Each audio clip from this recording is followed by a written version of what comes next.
साथियों, जय भीम, जय भारत, नमो बुद्धाय। साथियों, बात उस वक्त की है जब बाबा साहब अपनी अंतिम पुस्तक बुद्ध और उनका धम्म लिख रहे थे। उस वक्त वो बंगला नंबर 26 अलीपुर रोड दिल्ली में रहते थे। एक शाम खाना खाने के बाद लगभग 8 बजे के आसपास वो अपने अध्ययन कक्ष में गए और लिखना शुरू कर दिया। उनके निजी सहयोगी नानक चंद रत्तू जरूरी काम निपटाकर उनकी कुर्सी के पास खड़े हो गए और उनके आदेश की प्रतीक्षा करने लगे। कुछ देर बाद बाबा साहब ने हल्की सी नजरें ऊपर उठाई और रत्तू जी से कहा कि तुम जाकर सो जाओ, सुबह आ जाना। अपने साहब का आदेश पाकर वो चले गए। रोजाना की तरह सुबह लगभग 8 बजे ही रत्तू बाबा साहब के पास पहुंचे। उन्होंने देखा कि जिस अवस्था में वो बाबा साहब को छोड़कर गए थे, ठीक उसी अवस्था में बाबा साहब अपनी कुर्सी पर बैठकर लिख रहे थे। उन्हें लिखते लिखते लगभग 12 घंटे हो चुके थे।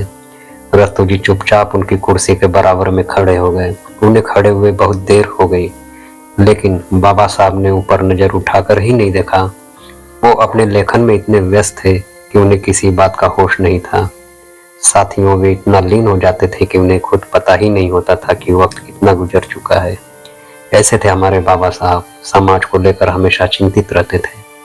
रत्तू जी में वो शक्ति नहीं थी कि बाबा साहब को इस अवस्था में बोले। निजी साधक की साधना को भंग करना किसी के बस की बात नहीं होती। वो बाबा साहब की साधना ही थी। रत्तू जी बाबा साहब का ध्यान अपनी तरफ लाने के लिए मेज पर रखी कुछ किताबों को उठाकर ठीक ढंग से रखने लगे ताकि बाबा साहब की नजर पड़े।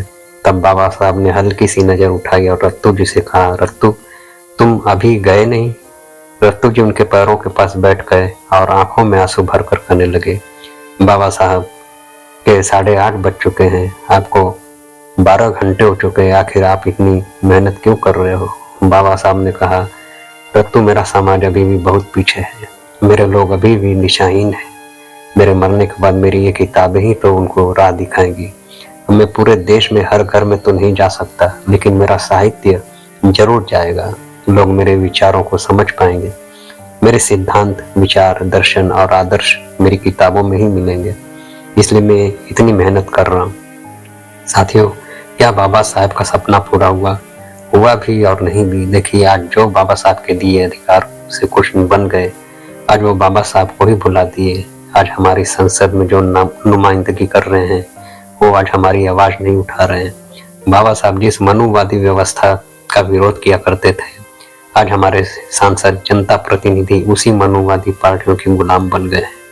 आज यहाँ पर यह उल्लेख करना पड़ रहा है कि उनके जाने के बाद फिर एक मसीहा आया और लगा कि बाबा साहब का सपना पूरा होगा।